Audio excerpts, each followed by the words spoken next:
To Harshita commerce classes. मैं हर्षिता गुप्ता। आज के हमारे लेक्चर का टॉपिक है इनकम टैक्स। इनकम टैक्स की यूनिट 2 का ये पार्ट 3 है और इस पार्ट 3 के साथ में मेरी यूनिट 2 का जो 50 MCQs का सीरीज़ है वो ख़त्म हो जाएगी। इस यूनिट के बाद आपकी यूनिट 2 भी प्रिपेयर हो जाएगी। चलिए अपने लेक्चर को स्टार्ट करते हैं। मैंने मोस्ट इंपॉर्टेंट 50 MCQs लिए हैं और मैंने जो टॉपिक लिया है MCQ का वो हमारा है कैपिटल गेन से related and income from other sources से रिलेटेड टॉपिक लिए हैं। देखिए स्टूडेंट्स, याद रखिएगा कि कैपिटल गेन जो है वो हमारा 4th हेड ऑफ इनकम है और अदर सोर्सेज जो है वो हमारा 5th हेड ऑफ इनकम है। जो कैपिटल गेन की इनकम टैक्सेबल होती है वो 45 से 55 तक होती है एंड जो अदर सोर्सेज की इनकम होती है वो सेक्शन 56 से 59 तक होती है। तो ये चीज़ सेक्शंस आप याद रखिएगा। इतने सेक्शंस मतलब हमको 59 से 56 से 59 सेक्शन जो है वो हमको इनकम फ्रॉम अदर सोर्सेज पढ़ने हैं और 45 से लेके 55 तक जितने भी सेक्शंस होंगे वो हमको कैपिटल गेन में पढ़ने हैं। आइए अपने MCQ को स्टार्ट करते हैं। सबसे पहले कैपिटल गेन को स्टार्ट करने से पहले मैं आपको बताना चाहूँगी कि कैपिटल गेन क्या होता है। कैपिटल गेन सबसे पहली चीज़ 4th हेड ऑफ इनकम है। कैपिटल गेन जो होता है वो कैपिटल एसेट्स पे अराइज होता है। ठीक है, मतलब कोई भी हमारी कैपिटल एसेट जिसको हम ट्रांसफ़र करें और ट्रांसफ़र करने पे गेन अराइज हो और गेन अराइज होता है तो या तो वो टैक्सेबल होगा या वो एग्जेम्प्ट होगा। अगर वो एग्जेम्प्ट होगा तो अंडर सेक्शन 10 में एग्जेम्प्ट होगा। अगर वो टैक्सेबल होगा तो अब ये देखेंगे क्या वो एक सर्टन लिमिट तक एग्जेम्प्ट है। मतलब सर्टन लिमिट जो हमें बताई गई है वो बताई गई है सेक्शन 54A में। ठीक है, 54A में बताया गया या तो फुल्ली एग्जेम्प्ट हो जाएगा, टैक्सेबल में भी फुल्ली एग्जेम्प्ट होगा या फिर पार्शली होगा। पार्शली का मतलब कुछ लिमिट तक एग्जेम्प्ट होगा और या फिर वो टैक्सेबल हो जाएगा। ठीक है, तो ये चीज़ आप याद रखिएगा। ये एक प्रॉपर डेफिनेशन होती है और कैपिटल गेन का मतलब होता है कि any kind of property which is held by the assessee. मतलब कोई भी प्रॉपर्टी जो एसएससी के पास होती है जिसका यूज़ वो अपने बिजनेस और प्रोफेशन के लिए ना कर रहा हो उसको कैपिटल गेन कहेंगे और कैपिटल एसेट्स कहेंगे। और इस कैपिटल एसेट्स के ट्रांसफर हुए जो गेन अराइज होगा उस पर हमें टैक्स देना होगा। तो ये चीज़ आप याद रखिएगा। एक चीज़ और स्टूडेंट याद रखिएगा कि कैपिटल जो हमारी प्रॉपर्टी होती है, प्रॉपर्टी में कैपिटल एसेट्स में कुछ प्रॉपर्टीज़ को नहीं इंक्लूड करते, जैसे कि स्टॉक इन ट्रेड को इंक्लूड नहीं करते। स्टॉक इन ट्रेड में कंज्यूमेबल स्टॉक जो होता है या फिर रॉ मटेरियल उसको भी इंक्लूड नहीं करते कैपिटल एसेट्स में। मतलब अगर हम स्टॉक इन ट्रेड का ट्रांसफ़र करेंगे सो उसको हम नहीं इंक्लूड करेंगे। पर्सनल इफेक्ट में 2 टाइप के होते हैं। मूवेबल पर्सनल इफेक्ट में जो पर्सनल यूज़ होती हैं, पर्सनल यूज़ की जो चीज़ें होती हैं जैसे कि आपका ज्वेलरी हो गया, एनालॉजिकल कलेक्शन हो गया, ठीक है, ड्राइंग हो गया, पेंटिंग हो गया, एनी अदर ऑफ, इसको छोड़कर मतलब ये सारी चीज़ों को हम जो है वो कैपिटल एसेट्स में काउंट करेंगे। फिर बात करते हैं rural land in India. Rural land in India जहाँ की पॉपुलेशन 10,000 से कम होती है वो भी हमारी मतलब उसके ट्रांसफ़र पे जो होता है वो कैपिटल गेन राइज नहीं होता है। या फिर gold deposit bond issued under the gold deposit scheme 1999, अगर हमने किसी गोल्ड डिपॉजिट स्कीम को ट्रांसफ़र करेंगे तो भी कैपिटल गेन जो है वो राइज नहीं होगा। तो कुछ इंपॉर्टेंट पॉइंट्स है जो मुझे लगा कि मुझे कैपिटल गेन के MCQ लेने से पहले आपको बता देना चाहिए। चलिए अपने MCQ को स्टार्ट करते हैं। पहला MCQ मैंने लिया है कि which of the following is not required for the charging income tax on capital gain. तो क्या रिक्वायर्ड नहीं है? रिक्वायर्ड नहीं है। Transfer must be the transfer must have been effected in the relevant year. ठीक है, रिलेवेंट ईयर के transfer जो होते हैं this is not chargeable in the capital gain. ठीक है, ये चीज़ आप याद रखिएगा। अब हमने आपको बताया कि कैपिटल गेन कैलकुलेट करते हैं हम कैपिटल एसेट्स के ट्रांसफ़र पे। अभी मैंने आपको बताया कैपिटल एसेट्स का जब भी हम ट्रांसफ़र करेंगे तो उसी पे हमें कैपिटल गेन अराइज होगा। चलिए बात कर लेते हैं कि जो कैपिटल गेन होता है arise on all type of capital assets. जितने टाइप की भी कैपिटल एसेट्स होती हैं उस पे कैपिटल गेन जो होता है वो अराइज होता है। तो ये चीज़ आप याद रखिएगा। नेक्स्ट MCQ ले लेते हैं। कैपिटल एसेट्स की जो डेफिनेशन है स्टूडेंट्स ये याद रखिएगा। कैपिटल एसेट्स की डेफिनेशन सेक्शन 2 और सबसेक्शन 14 में दी गई है। कैपिटल एसेट्स की डेफिनेशन सेक्शन 2 सबसेक्शन 14 में दी गई है। सेक्शन 2 सबसेक्शन 13 में किसकी डेफिनेशन दी गई है? इससे पहले मैंने आपको बताया था कि इसमें बिजनेस की डेफिनेशन दी गई है। सेक्शन 2 सबसेक्शन 13 में प्रोफेशन की इनकम, प्रोफेशन से रिलेटेड डेफिनेशन दी गई है। एक चीज़ मैं आपको यहाँ पे और बताना चाहूँगी कि जितनी भी डेफिनेशन इनकम टैक्स में दी है उसका सेक्शन जो है वो 2 ही है, सब सेक्शन सबके अलग अलग है। कैपिटल गेन की जो डेफिनेशन है वो किस सेक्शन में दी है? सेक्शन 2 सबसेक्शन 14 में। नेक्स्ट एमसीक्यू ले लेते हैं कि जो कैपिटल एसेट्स होता है उसका मतलब क्या होता है। देखिए यहाँ पे वही चीज़ यहाँ पे बताएगी कि किसी भी तरीके की मूवेबल प्रॉपर्टी हो चाहे इमूवेबल प्रॉपर्टी हो बट कनेक्टेड होनी चाहिए एसएससी किसके बिजनेस और प्रोफेशन से कनेक्टेड नहीं होनी चाहिए। Security held by the IIF invested as per as मतलब कि सेबी गाइडलाइंस, ठीक है, रेगुलेशन के अकॉर्डिंगली इन्वेस्ट किया हो सिक्योरिटीज़ में, वो भी कैपिटल एसेट्स है। And any rights of the Indian company including the rights of the management and control. तो ये चार जितनी भी टाइप की है ये वो कैपिटल एसेट्स में काउंट करते हैं। कैपिटल एसेट्स में किस चीज़ को एक्सक्लूड करते हैं, एक्सक्लूड मतलब काउंट नहीं करते। तो मैंने अभी आपको स्टार्टिंग में ही बताया था कि स्टॉक इन ट्रेड SIT का मतलब स्टॉक इन ट्रेड को काउंट नहीं करते। स्टॉक इन ट्रेड या फिर रॉ मटेरियल कंज्यूमेबल स्टोर्स को काउंट नहीं करते हैं। मूवेबल पर्सनल इफेक्ट को काउंट नहीं करते। मूवेबल पर्सनल इफेक्ट जैसे कि हमारी घर में फ्रिज रखी है, टीवी है या फिर AC है, उसको हम ट्रांसफ़र करेंगे तो उस पर कैपिटल गेन राइज नहीं होगा, ठीक है। तो वही पर्सनल चीज़ जैसे ज्वेलरी है, ठीक है, या हमने कोई एनालॉजिकल करेक्शन किया है, सो उन चीज़ों पे हमारा जो है कैपिटल गेन उसके ट्रांसफ़र पे हमारा कैपिटल गेन राइज नहीं होगा। नेक्स्ट हमारा इसमें दिया हुआ है कि rural agriculture land in India. Rural agriculture land India में है और वो वहाँ की पॉपुलेशन 10,000 से कम है और उस एग्रीकल्चर लैंड को हम ट्रांसफ़र कर रहे हैं तो वहाँ पे भी कैपिटल गेन राइज नहीं होगा। नेक्स्ट ले लेते हैं कि capital assets excluded all type of asset. देखिए यहाँ पे लिखा है कि स्टॉक इन ट्रेड जो होती है वो एक्सक्लूड होती है, ये भी एक्सक्लूड होती है और ये भी एक्सक्लूड होती है। ज्वेलरी को इंक्लूड किया गया है। देखिए ये ध्यान रखिएगा, जो ज्वेलरी है और जो ज्वेलरी होती है एरोलॉजिकल कलेक्शन होता है, रेयर जिसको कहते हैं, जैसे कि सिक्के हैं जिसको हम लोग शोपीस में लगाते हैं, बहुत महंगी महंगी ड्राइंग्स होती है, पेंटिंग्स होती है, तो उनको हम कैपिटल एसेट्स की जो डेफिनेशन उस पर काउंट करते हैं और उनके ट्रांसफ़र पे हमारा कैपिटल गेन राइज होता है। सो 3 चीज़ें हैं जो एक्सक्लूड की गई हैं, यहाँ पे देखिए क्लियरली दिया हुआ है। नेक्स्ट MCQ ले लेते हैं, which of the following is a capital assets. तो jewellery held by the jewellers for the personal use, उसको हम क्या कहेंगे, कैपिटल एसेट्स कह सकते हैं, ठीक है। सो चलिए नेक्स्ट MCQ ले लेते हैं। नेक्स्ट MCQ हमारे पास है कि which of the following assets are long term capital assets. Long term capital assets का मतलब होता है कि वो एसेट जो हमारे पास 3 ईयर्स से ज़्यादा रही हूँ, मतलब जैसे कि ज्वेलरी है, jewellery held for the 10 years, इसका राइट आंसर है jewellery held for the 10 year for the personal use before the date of the sale, ठीक है। सेल से पहले हमारे पास वो 10 वर्ष रही हो तो उसको कहेंगे लॉन्ग टर्म कैपिटल एसेट्स। जैसे कि अब ज्वेलरी, चूँकि आप चाहते हैं ज्वेलरी का प्राइस इतना बढ़ता रहता है, तो अगर उस पर हम 10 साल तक हमारे पास रहती है तो 10 साल में उसका प्राइस बहुत ज़्यादा हो जाता है, तो उसको भी हम कैपिटल एसेट्स में काउंट करते हैं और उसके ट्रांसफ़र पर हमें कैपिटल गेन राइज होता है और वो टैक्सेबल होता है। चलिए नेक्स्ट ले लेते हैं क्वेश्चन कि जो शॉर्ट टर्म कैपिटल गेन होता है, gain arising from the transfer of the land and building is held by the SSC for not more than 24 months, ये ध्यान रखिएगा, not for more than 24 months, ये ध्यान रखिएगा। सो वहाँ पे from of date of the acquisition. So short term capital gain में अगर लैंड और बिल्डिंग है, SSC के पार्ट 24 महीने से कम है, 24 महीने से ज़्यादा नहीं होनी चाहिए। अगर 24 महीने से कम है तो उसको हम शॉर्ट टर्म कैपिटल गेन कहेंगे, और अगर इससे ज़्यादा उसके पास रहती है तो वो लॉन्ग टर्म कैपिटल गेन हो जाएगा। अब बात कर रहे थे agriculture land must be use agriculture process pure transfer, मतलब 2 साल के लिए हमने उसको यूज़ किया हो, सो उसको एग्रीकल्चर लैंड में काउंट करेंगे, मतलब उसके ट्रांसफ़र को मानेंगे, ठीक है। 2 ईयर्स प्योर ट्रांसफ़र हम मानेंगे। नेक्स्ट MCQ ले लेते हैं। सो नेक्स्ट MCQ हमारा है, नेक्स्ट MCQ है, इफ़ अनलिस्टेड डिवेंचर्स, अगर unlisted debentures are sold after 12 month but before 36 month the capital gain arising. देखिए अगर कोई हमारे अनलिस्टेड जो डिवेंचर्स है उनको हम सोल्ड करते हैं 12 महीने के बाद, मतलब 12 महीने हमारे पास रहे बट 36 महीने से पहले ही हमने उसको सोल्ड कर दिया, तो उस पर जो गेन अराइज होगा वो शॉर्ट टर्म होगा, लॉन्ग टर्म होगा, तो वो शॉर्ट टर्म कैपिटल गेन होगा। ये चीज़ आप याद रखिएगा। नेक्स्ट MCQ ले लेते हैं कि जो अनलिस्टेड क्वालिटी शेयर्स होते हैं, unlisted quality shares are treated as a long term. कब उसको हम लॉन्ग टर्म कहेंगे, जैसे कि मैंने अभी को पहले ही बताया कि अगर 24 महीने से ज़्यादा जो है वो रहा हो। देखिए यहाँ पे अनलिस्टेड इक्विटी शेयर्स है, ध्यान रखिएगा, यहाँ पे जो पूछा गया है वो अनलिस्टेड डिवेंचर्स हैं। सो ध्यान रखिएगा, अगर unlisted debentures sold after the 12 month, मतलब 12 मंथ हमने पास रखा, after the 12 month but before the 36 month, 36 month पूरे होने से पहले अगर हमने ट्रांसफ़र कर दिया तो वो शॉर्ट टर्म हो जाएगा। अनलिस्टेड इक्विटी शेयर्स अगर होंगे तो अगर वो हमारे पास 24 महीने से ज़्यादा रहे हैं तो वो लॉन्ग टर्म कैपिटल गेन हो जाएगा। ये चीज़ आप याद रखिएगा, ठीक है। जीरो कूपन बॉन्ड्स को हम ट्रीट करेंगे लॉन्ग टर्म कैपिटल गेन, अगर वो हमारे पास 12 महीने से ज़्यादा रहे हों तो उसको long term capital gain count कर लेंगे। सो नेक्स्ट MCQ ले लेते हैं, which of the following would be regarded as a transfer, so regarded as a transfer redemption of the zero coupon bonds, ठीक है।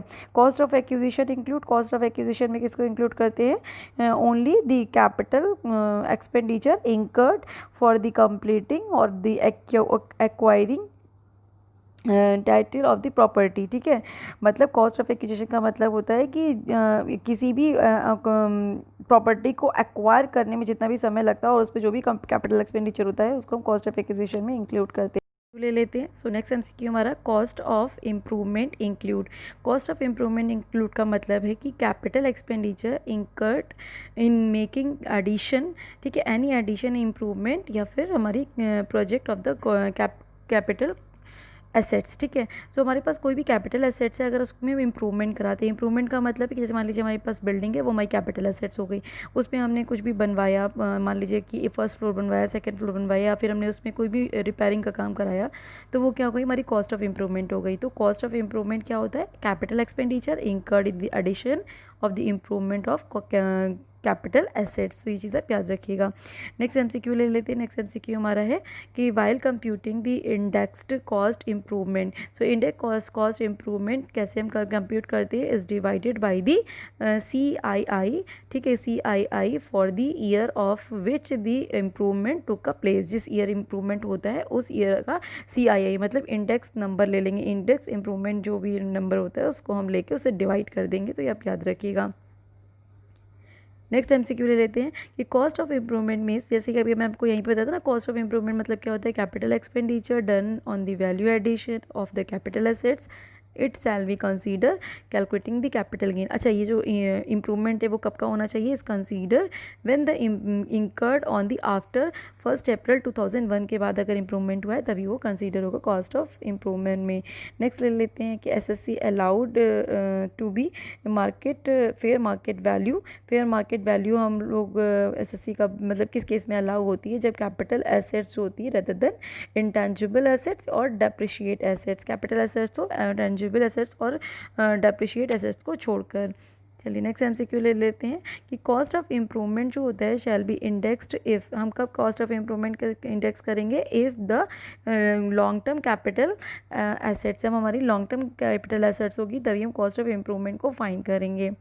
नेक्स्ट एमसीक्यू ले लेते हैं amount deducted for the sale consideration in long term.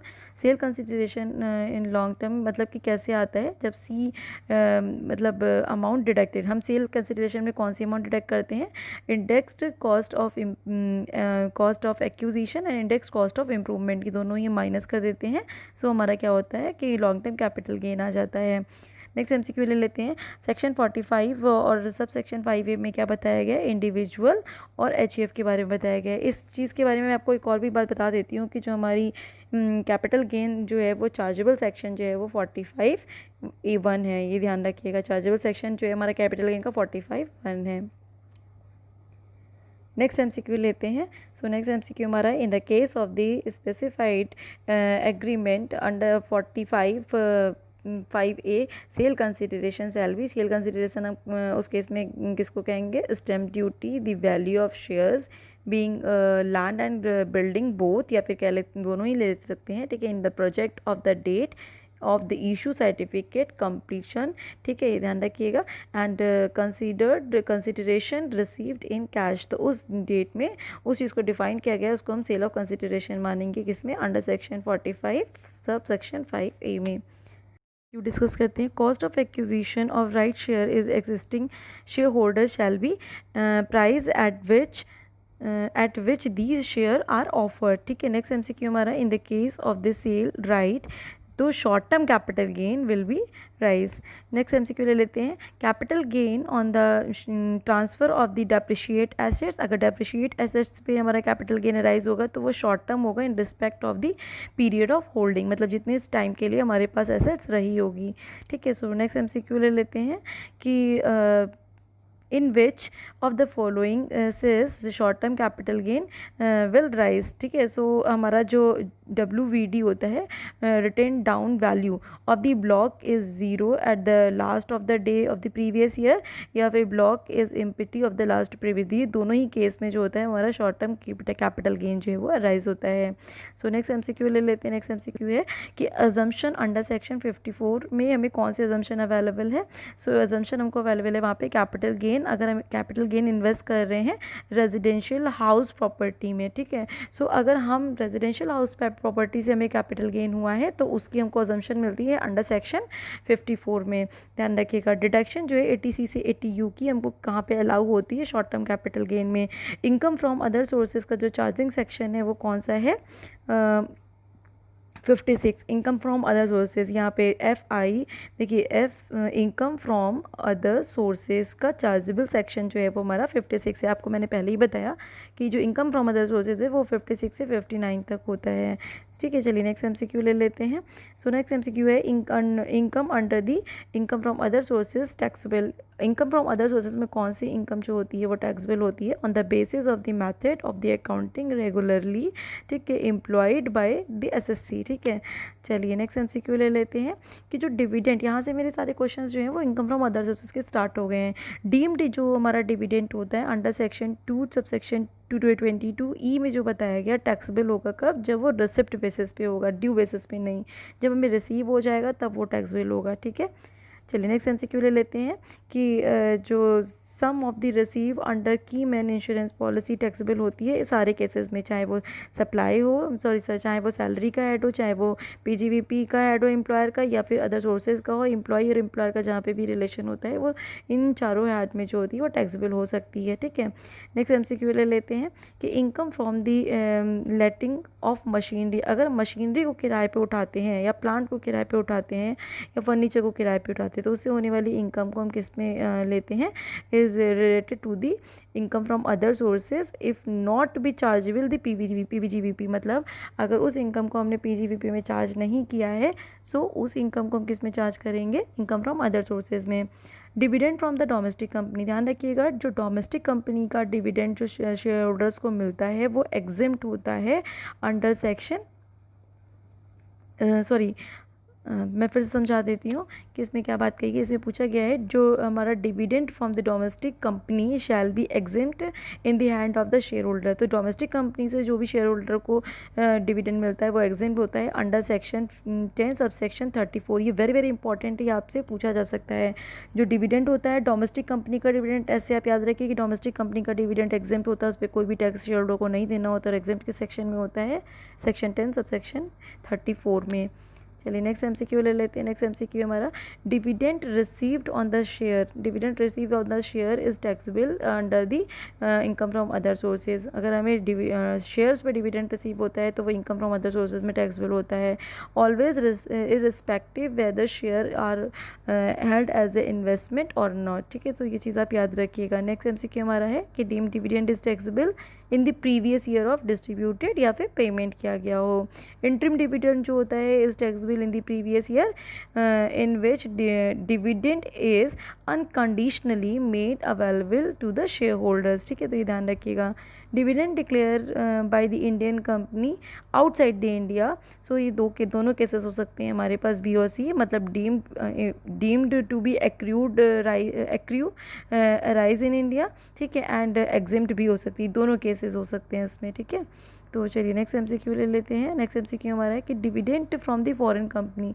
अगर foreign company से हमें income मिल रहा है तो वो पूरी तरीके से क्या होगा, टैक्सेबल हो जाएगा सारे केसेस में, चाहे वो ऑर्डिनरी पर्सन हो, चाहे वो ऑर्डिनरी नॉन ऑर्डिनरी पर्सन हो, या फिर हमारा चाहे वो नॉन ऑर्डिनरी पर्सन हो, ठीक है, ordinary but non ordinary person हो, ठीक है, या फिर नॉन रेजिडेंट हो। तो इन चारों के केसेस में हमें फॉरेन कंट्री से अगर डिविडेंड मिलता है तो वो टैक्सेबल होता है। बट डोमेस्टिक कंपनी से डिविडेंड मिल रहा है, मतलब इंडियन कंपनी से डिविडेंड मिल रहा है, तो शेयर होल्डर्स के हैंड में जो होता है वो एग्जेम्प्ट होता है सेक्शन 10 सबसेक्शन 34 में, मैंने अभी आपको पीछे बताया।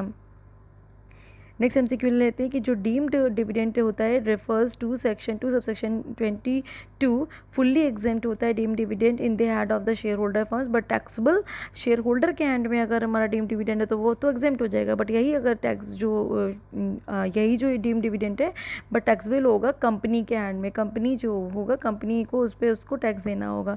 कॉरपोरेटेड जो डिविडेंड टैक्स होता है इज अप्लीकेबल फॉर दी तीनों में कॉरपोरेटेड डिविडेंड टैक्स जो होता है वो अप्लीकेबल होता है, चाहे वो फाइनल डिविडेंड हो, इंटरिम हो या फिर डीम्ड हो।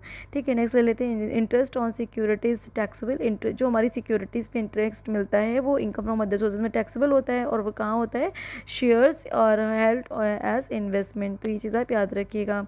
नेक्स्ट एमसीक्यू हमारा है कैजुअल इनकम इज टैक्सेबल। जो हमारी कैजुअल इनकम होती है वो किस हेड में से टैक्सेबल होती है, सेक्शन 115 मतलब 115 BB में टैक्सेबल होती है, ध्यान रखिएगा। नेक्स्ट एमसीक्यू हमारा है कि इनकम फ्रॉम अदर सोर्सेज में जो एक्सपेंडिचर्स की डिडक्शन मिलती है वो कहाँ मिलती है, डिडक्शन हमको मिलती है 57 में, ध्यान रखिएगा। कहाँ इनकम फ्रॉम अदर सोर्सेज में एक्सपेंडिचर्स की डिडक्शन हमको 57 में मिलती है, 56 चार्जिंग सेक्शन होता है, ध्यान रखिएगा।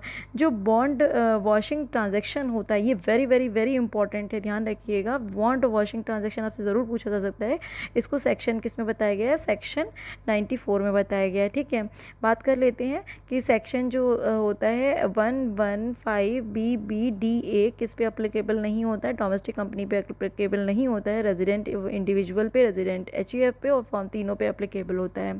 ठीक है स्टूडेंट्स, चलिए आगे बात कर लेते हैं। आगे हमारा है कि इंटरेस्ट ऑन सिक्योरिटी इस टैक्सेबल अंडर दी PGBP की हम इंटरेस्ट ऑन सिक्योरिटी को, जैसा कि भी हमने आपको बताया कि हम कहाँ पे टैक्सेबल करेंगे, उसको इनकम फ्रॉम अदर सोर्सेज में करेंगे। बट PGBP में कब टैक्सेबल होगा, जब हमारा shares held in stock in trade, जब स्टॉक इन ट्रेड होगा तब हम उसे PGBP में टैक्सेबल करेंगे।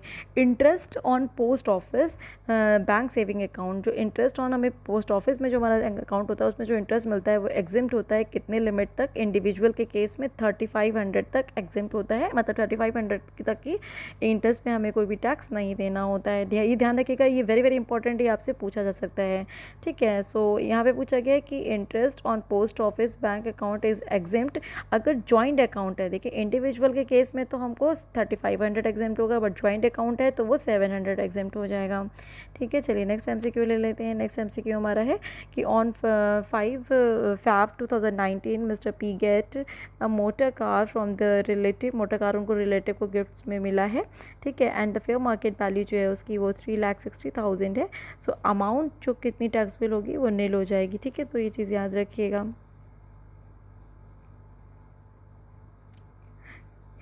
ये मेरे वेरी वेरी इंपॉर्टेंट MCQs थे जो मैंने आपसे डिस्कस किया। मैं थोड़ा सा रूल्स आपसे डिस्कस कर लेना चाहती हूँ कैपिटल गेन से रिलेटेड। कैपिटल गेन में आप कुछ चीज़ें याद रखिएगा कि सबसे पहले जिसका चार्जिंग सेक्शन कौन सा है, 45 है। Transaction not regarded as the transaction, ठीक है, एज ट्रांसफ़र, मतलब वो ट्रांजैक्शन जो ट्रांसफ़र के फॉर्म में रिकॉर्ड नहीं होते, वो सेक्शन 47 में बताया गया है। मोड ऑफ कंप्यूटेशन जिसमें हम कैपिटल गेन को कंप्यूट करते हैं वो सेक्शन 48 है। जो cost and reference of the certain modes of the acquisition है वो 49 में बताया गया है। जितनी भी अजम्पशंस हमको मिलेगी वो 54 से लेके 54F तक है। एंड अदर प्रोविजंस जो हमारे इन सेक्शन में किए गए हैं। ये ध्यान रखिएगा पीरियड ऑफ होल्डिंग का क्या मतलब होता है कि अगर हमारे पास कौन सी सिक्योरिटी हो, ठीक है, जो लिस्टेड होती है, लिस्टेड समझ लीजिएगा, ध्यान से, बहुत ध्यान से समझिएगा। अगर कोई सिक्योरिटी है जो कि लिस्टेड है रिकॉग्नाइज स्टॉक एक्सचेंज में, जैसे कि सेबी हो गया, या फिर कोई unit of the equity oriented fund है, या फिर UTI का कोई भी फंड है, या फिर जीरो कूपन बॉन्ड है, तो उन तीन केसेस में, इन तीन केस में ये जो हमारी होगी वो कैपिटल एसेट्स होगी। सबसे पहली चीज़, इन तीन केसेस में अगर हमारे पास वो एसेट्स 12 महीने से ज़्यादा रही हो, ठीक है, 12 महीने से कम रही हो, सॉरी 12 महीने से कम रही है ये तीनों एसेट्स, तो उसको शॉर्ट टर्म कैपिटल गेन कहेंगे। मतलब अगर ये तीनों एसेट्स, चाहे वो security listed in stock exchange हो, UTI वाला हो और जीरो कूपन बॉन्ड हो, अगर ये 12 महीने से कम हमारे पास रही है और हमने इसको ट्रांसफ़र कर दिया है तो उस पर short term capital gain arise होगा। बट अगर ये 12 महीने से ज़्यादा रही है तो उस पर हमारा long term capital gain arise होता है। नेक्स्ट बात कर लेते हैं, अगर हमारा अनलिस्टेड शेयर है, अनलिस्टेड शेयर हो या लैंड बिल्डिंग या बोथ हो, ठीक है, तो अगर इसका हम ट्रांसफ़र करते हैं तो ये एसेट्स अगर हमारे पास 24 महीने से कम रही है तो उस पर हम पे short term capital gain arise होगा। अगर 24 महीने से ज़्यादा रही है और फिर हम इसका ट्रांसफ़र कर रहे हैं सो हमें इस पर long term capital gain arise होगा। नेक्स्ट बात कर लेते हैं कि unit of the debentures oriented fund, unlisted security of the shares या अदर शेयर कैपिटल, इन तीनों के केस में अगर एसेट्स हमारे पास 36 मंथ से कम रही है तो वो शॉर्ट टर्म होगा, और 36 मंथ से ज़्यादा रही है तो वो लॉन्ग टर्म होगा। तो ये आप याद रखिएगा। नेक्स्ट मैं आपको समझा देती हूँ कि मोड्स ऑफ कैपिटल गेन को सेक्शन 48 में बताया गया है। देखिए मैंने आपको पीछे बताया था कि जो कॉस्ट ऑफ एक्विजिशन है, यहाँ पे देखिए अगर शॉर्ट टर्म, ये शॉर्ट टर्म के बारे में बताया गया है, ये जो फॉर्मूले हैं वो लॉन्ग टर्म के बारे में बताया गया है। अगर शॉर्ट टर्म कैपिटल गेन हमें निकालना है तो कैसे निकालेंगे, जो इतना भी फुल कंसिडरेशन, मान लीजिए कि हमें जो एसेट्स है हम उसको 15 लाख में ट्रांसफ़र कर रहे हैं, तो जितना भी फुल कंसिडरेशन होगा फुल कंसिडरेशन में से हम माइनस कर देंगे जो भी हमारे एक्सपेंडिचर्स इंकर्ड हुए होंगे उसको ट्रांसफ़र करने में, जैसे कि ब्रोकरेज फीस या फिर कोई भी कमीशन या फिर कुछ भी हमने दिया है, तो जब हम उसको ट्रांसफ़र करने वाले एक्सपेंडिचर्स को माइनस कर देंगे फिर हम क्या करेंगे उसमें से डिडक्शन माइनस, मतलब डिडक्शन जो होगी, जो अकाउंट की जो पे नहीं की गई है, जो अलाउ होती है, तो उसको हम देखेंगे, और अगर वो नहीं है तो कोई बात नहीं। सो कहने का मतलब क्या है, जो भी हमारी ट्रांसफ़र वैल्यू होगी फुल कंसिडरेशन, उसमें से अगर हम क्या माइनस कर दें, एक्सपेंडिचर्स माइनस कर दें, तो हमारा नेट सेल कंसिडरेशन आ जाएगा। और नेट सेल कंसिडरेशन में से अगर हम कॉस्ट ऑफ एक्विजिशन और कॉस्ट ऑफ इम्प्रूवमेंट माइनस कर देते हैं सो हमारा शॉर्ट टर्म कैपिटल गेन आ जाता है। फिर उसमें से हम क्या माइनस करेंगे, डेट्स अजम्पशन, मतलब कि जो हमें अजम्पशंस मिली हुई हैं सेक्शन 54B से लेके 54D तक के, वो माइनस कर देंगे, तो हमारे पास आ जाएगी short term capital gain for chargeability of the taxable rate, मतलब वो हमारे लिए taxable short term capital gain आ जाएगा। इसी तरीके से लॉन्ग टर्म का निकालेंगे, फुल कंसिडरेशन में से जितने भी एक्सपेंडिचर्स इंकर्ड हुएंगे उसके ट्रांसफर में माइनस कर देंगे, तो हमारे पास नेट सेल कंसिडरेशन आ जाएगा। स्टूडेंट याद रखिएगा, आपसे ये भी पूछा जा सकता है कि नेट सेल कंसिडरेशन कैसे आता है, तो फुल जो वैल्यू ऑफ द कंसिडरेशन हमको रिसीव हुई होती है उसमें जो भी हम एक्सपेंडिचर करते हैं उसके ट्रांसफर में वो माइनस कर दे तो नेट सेल कंसिडरेशन आ जाता है। लॉन्ग टर्म के केस में फॉर्मूला होता है कि ICOA का मतलब होता है इंडेक्स्ड कॉस्ट ऑफ एक्विजिशन। तो इंडेक्स कॉस्ट ऑफ एक्विजिशन का मतलब होता है कॉस्ट ऑफ एक्विजिशन, जो मतलब जब हमने उस संपत्ति को, कोई भी जो कैपिटल एसेट उसको जो ट्रांसफर कर रहे हैं उसको जिस टाइम हमने परचेज किया था उसकी कॉस्ट क्या थी, आज टाइम पे जो ट्रांसफ़र कर रहे हैं रेट क्या है, और जब हमने ख़रीदा था तब उस टाइम पे रेट क्या था, इन्फ्लेशन रेट, तो उसे हम डिवाइड कर देंगे। इस तरीके से हम कॉस्ट ऑफ एक्विजिशन निकाल लेंगे। इसी तरीके से कॉस्ट ऑफ इम्प्रूवमेंट निकालते हैं, जैसे कि मान लीजिए हमने कोई भी एसेट्स जो है वो 2012 में खरीदी, इम्प्रूवमेंट हमने 15 में कराया, तो जितनी भी अमाउंट का इम्प्रूवमेंट कराएंगे जिस ईयर में करा रहे हैं वो ईयर ऊपर रहेगा, और जिस मतलब आज के प्रेजेंट टाइम का जो इन्फ्लेशन रेट है जिस ईयर का होगा वो ऊपर रहेगा, और जिस टाइम पे इम्प्रूवमेंट कराया है उसका जो ईयर होगा वो नीचे रहेगा, और डिवाइड कर देंगे तो कॉस्ट ऑफ इम्प्रूवमेंट आ जाएगा। जब कॉस्ट ऑफ इम्प्रूवमेंट और कॉस्ट ऑफ एक्विजिशन को नेट सेल कंसिडरेशन से माइनस कर देते हैं तो लॉन्ग टर्म कैपिटल गेन आ जाता है। और जब लॉन्ग टर्म कैपिटल गेन से हम अजम्पशंस माइनस कर देते हैं, अजम्पशन कौन सी होती है लॉन्ग टर्म कैपिटल गेन में, 54 की होती है, 54B की होती है, D की होती है, EC की होती है, EE की होती है और F की होती है, सब लॉन्ग टर्म कैपिटल गेन के डिडक्शन है। और शॉर्ट टर्म कैपिटल गेन की डिडक्शन कौन सी होती है, 54B की होती है, 54D की होती है। तो इस तरीके से हम अपना लॉन्ग टर्म कैपिटल गेन और शॉर्ट टर्म कैपिटल गेन को फाइंड करते हैं। सो आई होप कि आपको ये वीडियो अच्छा लगा होगा। इस टॉपिक के साथ ही मैंने आपको जो हमारी सेकेंड यूनिट के 5 हेड्स ऑफ इनकम थे उसको ख़त्म कर दिया है। नेक्स्ट में मैं यूनिट 3 जो है वो स्टार्ट करूँगी नेक्स्ट लेक्चर में। सो आप ये दोनों यूनिट्स को प्रिपेयर कर लीजिए। अगर आपको ये वीडियो अच्छा लगा हो सो प्लीज़ इसको ज़्यादा से ज़्यादा शेयर करिए, लाइक करिए एंड सब्सक्राइब करिए। Thank you students.